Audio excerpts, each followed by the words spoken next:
What's up, guys? Welcome back to the channel once again. I'm getting back into another one of these movie tags, and this time we're doing a 10 for 10 horror subgenres. So we're going to take 10 different subgenres in horror, and I'll give you my favorite movie in each. And I'm also going to give you like my runner-up, my second choice, just because some of these are like obvious answers, so I want to put out maybe a lesser known movie out there as well. If anybody wants to join me on this movie tag, feel free to do so, and just drop a link or something down below in the comments so I can go check out your video as well. So let's get right into this, guys. So first off, I'm going with slashers, and my favorite slasher of all time is the movie Scream from 1996. Mostly due to nostalgia reasons. This is the first slasher I remember watching. I was like 6 at the time, and it really imprinted certain images in my mind. Yeah, I just love this film. I love how meta it is, how smart and clever. I love all the performances, and the characters are all done really well. It might not have the greatest kills for a slasher, but they're all good enough, I feel. And that's not really what this movie was going for anyway. And it does a really good job at the whodunit aspect as well. Now, for my runner-up, I'm going to have to go with A Nightmare on Elm Street from '84, the original. This film is a cut above the rest. I think that this is easily the best out of the big three. And that's coming from a Friday the 13th fan, so it says quite a bit. But yeah, this film is this genius. It's so original. It took the slasher genre and flipped it on the head by adding in that supernatural element of Freddy and stalking people in their dreams. Yeah, but this first film just pretty much gets everything right, from Freddy to the kills to all the characters, and just the visuals are great. I love the plot itself, and there's not too much wrong with this movie aside from maybe the last like 5 minutes or so. But yeah, almost a perfect movie in my opinion. So next up, we're going to look at the zombie subgenre. And if you know me, one of my favorite movies of all time is Shaun of the Dead, so I gotta give it to this one. It got that social commentary like Romero's films did too, because like Shaun is pretty much living like a zombie. He's doing the same routine all the time, and it doesn't have much of a life. So you get that little aspect of it too. But besides that, the movie is just hilarious. Like this film, I'm gut busting laughing from start to finish. It's actually one of the most funniest films I've know. Not even just talking about horror comedies in general. And the comedy doesn't get into the way of the horror either. You still get the gore, you still get some pretty intense scenes, so the comedy doesn't wash that away. Yeah, just great dialogue, super memorable quotes. The performances are excellent. So is the characters are written perfectly. I love everything about this film. And my runner-up in the zombie subgenre is gonna have to be Resident Evil. Now, this is not a movie that I think about when I think about zombies, because it does focus on zombies, but that is not when I'm looking for a zombie movie, I don't put on Resident Evil. That's what I'm trying to say. I put it on because of everything else. It has that 80s cheese to it for a 2002 movie. I love the military crew that comes in, especially Michelle Rodriguez as Rain. She is kick-ass, one of my favorite characters in the whole franchise. If not my favorite. I think she is my favorite, to be honest. And Alice, this is a good version of Alice. Like, I don't like her in the later sequels. But this one, since she doesn't remember who she is in that, it's interesting following her and her slowly picking up on what's going on. And yeah, just a kick-ass film in general. The CGI is not great. That would be one of my only negatives. The only real thing keeping this from being a perfect film. It does look like a PlayStation 1 cutscene. But besides that, I don't see why more people don't have fun with this movie. So up next, we got the sci-fi subgenre. And I gotta go with one of my favorites, Alien. Just such a great movie. This is up for debate lately, saying that a lot of people are saying it's not a horror movie, it's sci-fi. There's such thing as sci-fi horror, people. Like, just because a horror can be set in space and still, like, that just doesn't make sense to me. This is definitely a horror movie. It could be debated about part 2, but as for part 1, it's a straight up horror. And it almost plays out like a slasher. The aliens going around the ship, picking people off one by one. I just love the whole story of it. Just like bringing on one of the crew members that's infected, and just how everything plays out, from the chest burster to the alien growing and all this. It's just so creative. The creature design is amazing. Probably my favorite creature design of all time in the Xenomorph. And yeah, it's just a kick-ass film. And for my runner-up, I gotta give this one to The Thing. This is virtually a flawless movie.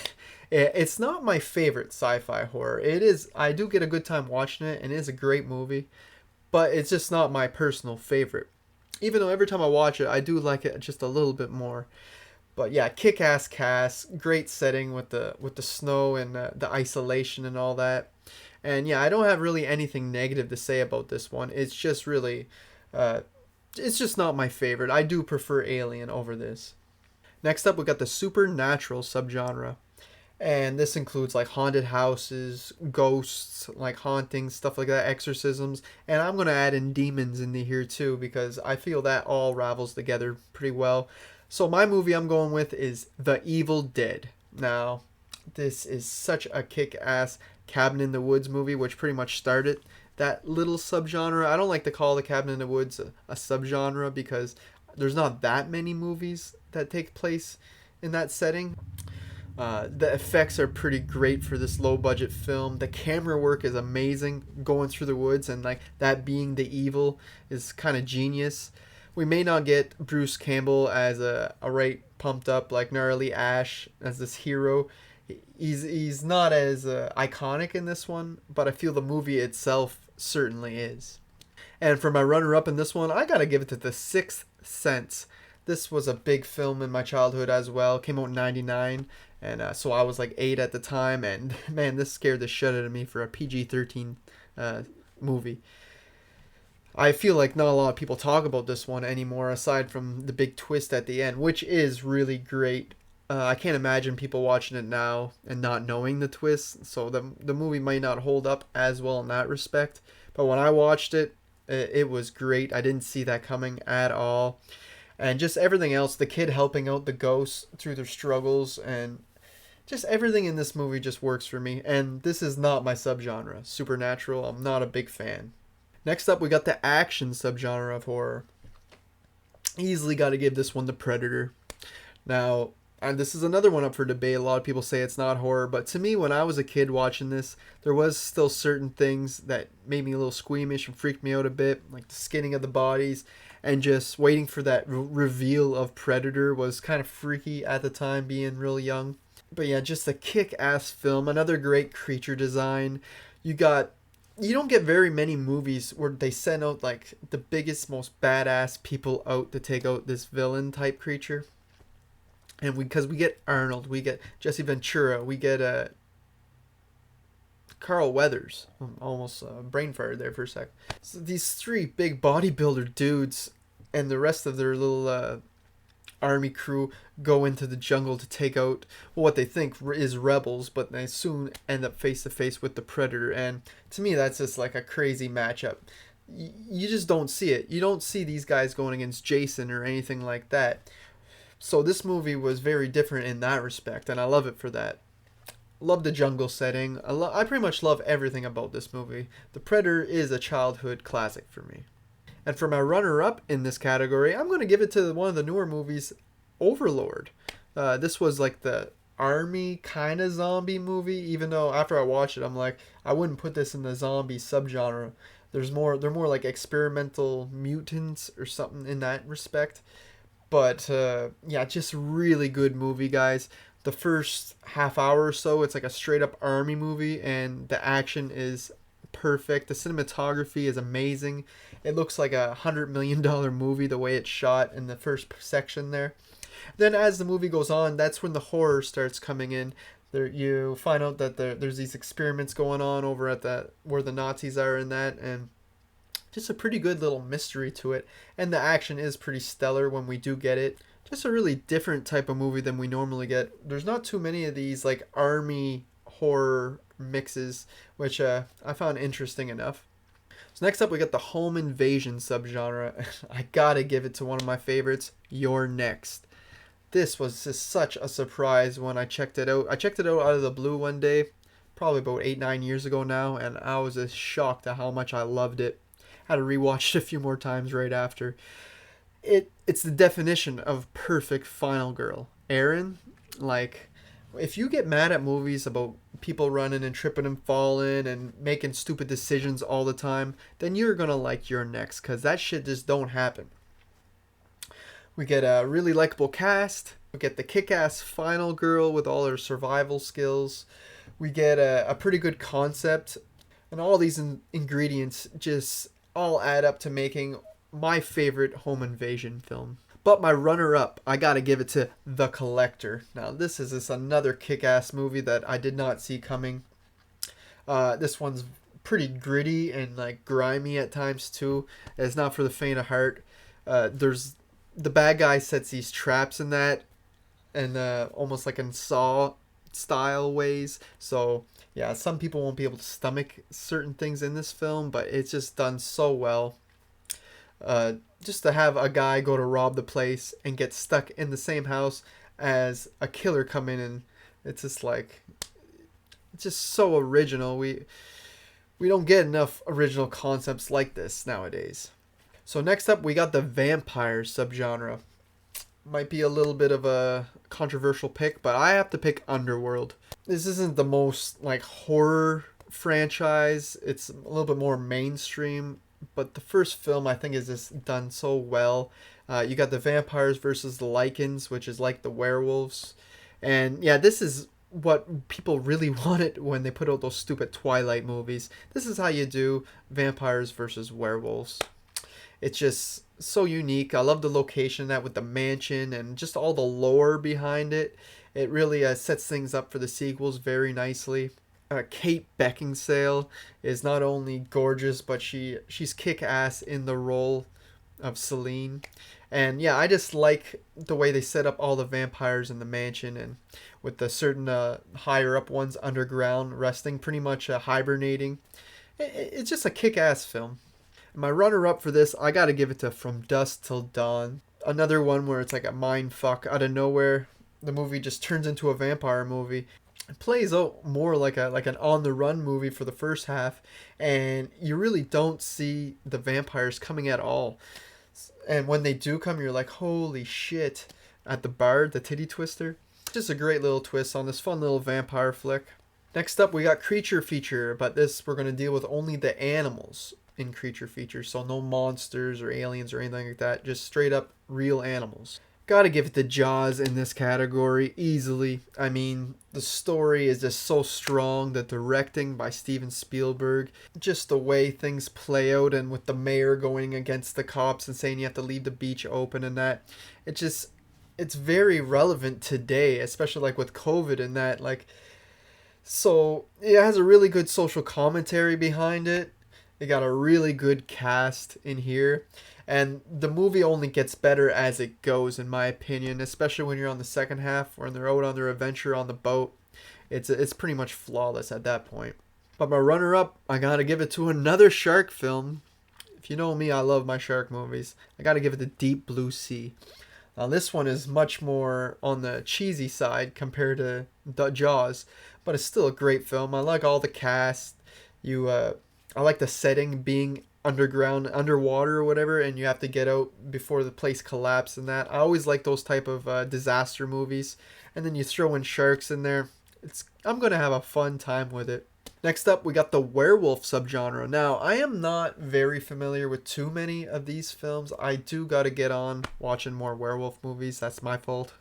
I've seen way more zombie and vampire in that films compared to the werewolf genre. But as of right now, my favorite is An American Werewolf in London. I know that's a cliche answer to give, but again, you got great cast, great setting. I like the dark humor added throughout the film. Some of the best special effects or practical effects ever used to this day, and this is like a 1981 film, I believe. And not just the transformation scene, like just his friend getting worse and worse every time we see him, like decaying from the claw marks and shit. It's just all done so well. And my runner-up in this category is Silver Bullet. An okay film, not one of my faves or anything, but I do have a good time with it. Corey Haim and Busey steal the show in this. If they weren't in it, I don't think the film would work at all. You You also get a pretty cool werewolf design in this. It's very different from the other films around the same time, so it helps it stand on its own, especially when the main lead is in a wheelchair. I feel like you would think they'd be using that a little bit more in horror movies because it makes the character more vulnerable, I guess. But you don't see it too often. Texas Chainsaw Massacre and Child's Play. Was it Curse of Chucky? Like those are a couple that come to mind. But yeah, underutilized the wheelchair in horror. Lastly, at number 10, I chose meta or self-aware horror movies. This is a subgenre that I really, really love. I don't even know if it's really a subgenre, but when films can be meta or clever and like know that they're in a horror movie, it just adds so much more to the fun of it when done correctly.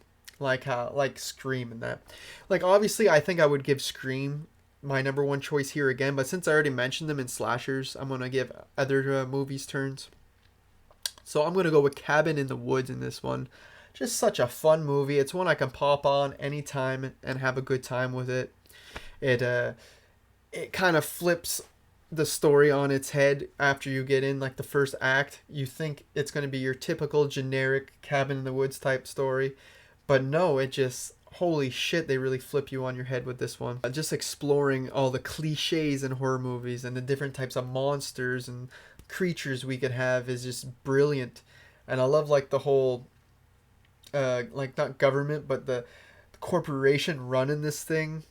It's just a brilliant film with a pretty good cast and just a great story and an excellent execution of it. But lastly, in my runner-up for this category, I'm going to give it to The Final Girls. This another hilarious, could be under horror comedy too, this one. Essentially a girl, they end up in an 80s horror movie, so they already know what these movies are like, but the characters in the movie don't. They're kind of dumbfounded and don't realize they're in a movie, which just makes for a hilarious scenario.